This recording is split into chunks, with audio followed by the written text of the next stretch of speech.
ছিল রে, ভাগ্যটা ভালো ছিল। পাটায় তো মশা কামড়ায়, পাটা ঢোকা। এই বোতল দাও, ম্যাডাম তুলবি না। দেখো এটা কে এঁকেছে, আমাদের স্বর্ণেন্দিতা। একবার দেখি দে, তাকাই দে, মুখটা তাকিয়ে দে। খুব সুন্দর সুন্দর সুন্দর সুন্দর সুন্দর। আবার একবার দেখি দিয়ে সবাইকে। তুলতে বারণ করেছি না? তুললে পরে তো দেখাবে কি করে? খুব সুন্দর। Good morning, welcome back to my channel Manju's blog. তো দেখলে তো স্বর্ণেন্দিতার ড্রয়িং, দেখলে তো? আর বলো না, মাঝে মাঝে এত কাঁদে, এত দুষ্টুমি করে। ওর পাপা আর ওর মা গেছে ছাদে, এইবার ওর কান্না। এবার ওর পিসমশাই ওকে ভালো করে বসিয়ে আদর করে একটু গল্প টল্প করে ওই ড্রয়িংগুলো করালো। ওই করলো, ওই এঁকেছে।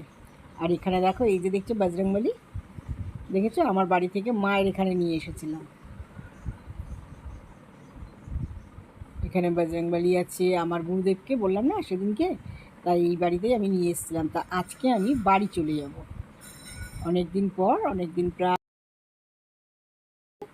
মায়ের এখানে ছিলাম। তাহলে তা মানে আরও থাকার কথা ছিল, কিন্তু যেহেতু তোমাদের দাদা ভাইয়ের খুব প্রবলেম হচ্ছে ওখানে একা একা, তো সেই জন্য এই দেখো আমার গুরুদেব, সেই জন্য আমি চলে যাচ্ছি। তো তার আগে মায়ের এখানে গুরুদেবকে আর বজরংবলীকে সঙ্গে নেব, সেই জন্য একটু ভিডিও করে নিলাম। এটা হচ্ছে আমার মায়ের সিংহাসন। সিংহাসন বলতে পারো, ঠাকুরঘর বলতে পারো, যা বলতে পারো বলতে পারো। মায়ের সমস্ত দেখো চারটি শুধু কৃষ্ণ। মা তো রাধাকৃষ্ণের ভক্ত, আর আমাদের তো জানো রাধাকৃষ্ণ হচ্ছে আমাদের কুলদেবতা। তা উনি আজকে প্রায় না হলেও 30-35 বছর ধরে আমাদের বাড়িতে বিরাজমান।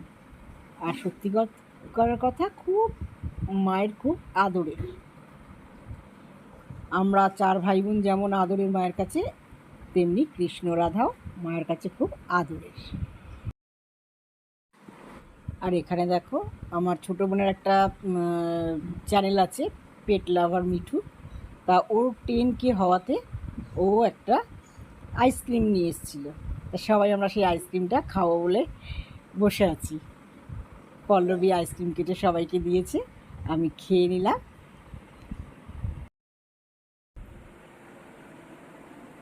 দেখো আমি বাড়ি চলে এসেছি। আজকে আজকে কতদিন পরে বলবো, 27-28 দিন পরে বাড়ি এলাম। বন্ধুরা, আবার আমি তোমাদের আগের মতোই সাপোর্ট দেবো। তোমরা আমার পাশে থেকো। আমার রিচ অনেক কমে গেছে, আর কী বলবো, কী করবো বলো, শরীর খারাপ ছিল, কিছু করতেও পারিনি, ভিডিও দিতে পারিনি খুব একটা ভালো করে। তা যাই হোক, আজকে থেকে এসে গেছি, আবার নতুন করে সব কিছু শুরু করতে হবে। সবে জাস্ট এলাম। এই দেখো বন্ধুরা, আমি আমার অপারেশনের আগে কত ওষুধ খেতাম, দেখো হোমিওপ্যাথি ওষুধ সব রকমের জন্যই। তা আজকে এইগুলোকে সব বিদায় দেবো, এইগুলো আর রাখবো না। সব রকম দেখো না কত ওষুধ, এগুলোকে আজকে সব ফেলে দেব। কি হবে রেখে? আর দুটো দেখছি এখনও সিল প্যাক রয়েছে, সেগুলো আমি দাদাভাইকে বলছি দেখো দোকানে নিয়ে গিয়ে যদি ওরা এর পরিবর্তে অন্য কিছু দেয়। দাদাভাই বললো ঠিক আছে, আমি নিয়ে যাব, দেখব, যদি দেবে দেবে, না দিলে না দেবে। তো এই সব ওষুধগুলো আমি খেতাম, জানো, নিয়ম করে খেতাম।